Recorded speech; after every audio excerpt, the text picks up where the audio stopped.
Այսօր մամուլի ասուլիս էր հրավիրել Սամվել Կարապետյանի ուժեղ Հայաստան կուսակցության խորհրդի անդամ Հայաստանի էլեկտրական ցանցերի ընկերության նախկին տնօրեն Դավիթ Ղազինյանը։ Ասուլիսի ընթացքում Ղազինյանը խոսել է հեծխլելու այս գործընթացի քաղաքական շարժառիթների, հեծում գրանցված վերջին խնդիրների, կոռուպցիոն ռիսկերի եւ համակարգային անգործության մասին։ Նա անդրադարձել է նաեւ քաղաքացիների բողոքներին եւ իրենց պարտականությունները չկատարող մարմինների գործողություններին։ Անդրադառնալով Հայաստանի էլեկտրահամակարգում ստեղծված վիճակին, կառավարման արդյունավետությանն ու վերահսկվող մարմինների աշխատանքին Ղազինյանը նշում է.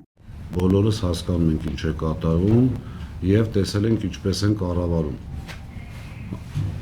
Կարգավորող մարմին անգամ տեղյակ չի, քանի բաժանորդի հոսանքազրկված եղել Էրեբունու դեպքերի ժամանակ։ Հիմա պատկերացնում եք մի պահ տեսականորեն այսպես մերօրոք լիներ դա։ Ինչ էր կատարվելու։ Նախկին տնօրենը քաղաքացիների դժգոհություններին հեծից տրվող պաշտոնական մեկնաբանությունները հանրության հանդեպ անհարգալից վերաբերմունք է որակել։ Մեր կառավարման ժամանակ բողոքների պատճառը իրենց ասելով խնդիրներն են, այսինքն այն խնդիրներ մարդիկ բողոքում էին։ Իրենց կառավարման ժամանակ բողոքների հիմնական պատճառը օրենքի չիմացությունն է։ Ուզում հասկանամ, այն ժամանակ մեր ժողովրդի օրենքները լավ գիտեին, բողոքում էին, հիմա իրենց օրոք արդեն մոռացան, չգիտեն այդ օրենքների մասին։ Այս վերաբերմունքը, անկեղծ ասած, դա արտացոլում է ամբողջ պետական կառավարման համակարգի վիճակը։ Ամբողջ։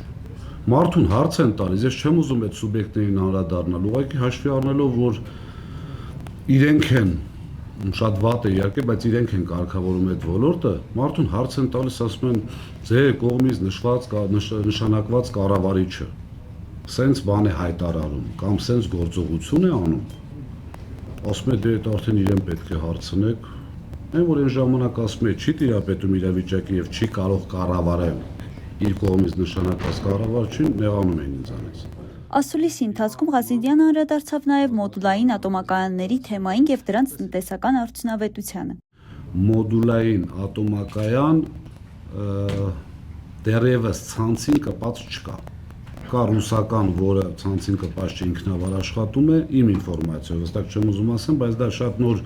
այսպես գիտություն է, որը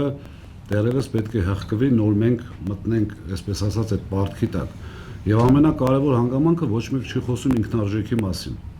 Մեր հաշվարկներով, եթե վճարվի այդ 9 միլիարդը 5 ատոմակայանների համար եւ 4 միլիարդը սպասարկում, եթե չեմ սխալվում, ինքնարժեքը լինելու է 60-ից 80 դրամ։ Այսինքն այդ դեպքում կամ դա պետք է ուղղակի կառուցվի չաշխատի, որովհետեւ ինքնարժեքը թանկ է, կամ պետք է սակագինը թանկացվի, որովհետև արտադրվող էլեկտրոէներգիան արդեն ինքնարժեքը թանկ է, եւ երրորդ տարբերակը պետք է սուբսիդավորվի պետբյուջեից։ Պատասխանելով Օրագիր Նյուզի հարցին, թե ինչով է պայմանավորված, որ 2026-ի հունվարին 2025 թվականի հունվարի համեմատ քաղաքացիների էլեկտրաէներգիայի վարձավճարը 2-ից 3 անգամ ավելի շատ է եղել, Ղազինյանը նշեց. Մեր ժամանակ գոյություն ուներ հստակ սխեմ աշխատանքային, ինչ պետք է արվեր յուրաքանչյուր բողոք ստանալուց։ Եվ բազմաթիվ պետական մարմիններ, որի գլխին այսպես վերևում կանգնած էր հանրային ծառայություններ կարգող հանձնաժողովը, հսկողություն էին սահմանում։ Եթե մենք անգամ շատ չուզենայինք, ինչ-որ բան կոծկեինք եւ այլն, հնարավոր չէր, որովհետեւ այդ մարմինները կային, աշխատում էին եւ այսպես մեզ կեղծիքի մեջ մեղադրելու են եւ ունենալու էր արդյունք։ Հիմա ես ձեզ անկեղծ ասում եմ, ոչ ոք, ոչ մի պետական մարմին, մեկ անգամ ասել եմ, հիմա կրկնում եմ, ոչ մի պետական մարմին որևիցե ձևով չի սաստում, չգիտեմ, ստուգում, մտցնում, հեծում։ Ինչ է դա նշանակում։ Դա նշանակում է անպատժելիություն, դա նշանակում է նույն ձեր ասած ենթադրյալ կոռուպցիայի դրսևորումներ, որովհետև այն 6 կետերից է, որի համար մենք զրկվեցինք լիցենզիայից։ Ասուլիսի վերջում Դավիթ Ղազինյանը անդրադարձավ նաև մարզերում ուժեղ Հայաստան կուսակցության գործունեությանը, համոզմունք հայտնելով, որ հունիսի 8-ին այս իշխանությունը չի լինելու։ Մերի Հակոբյան, Օրագիր Նյուզ։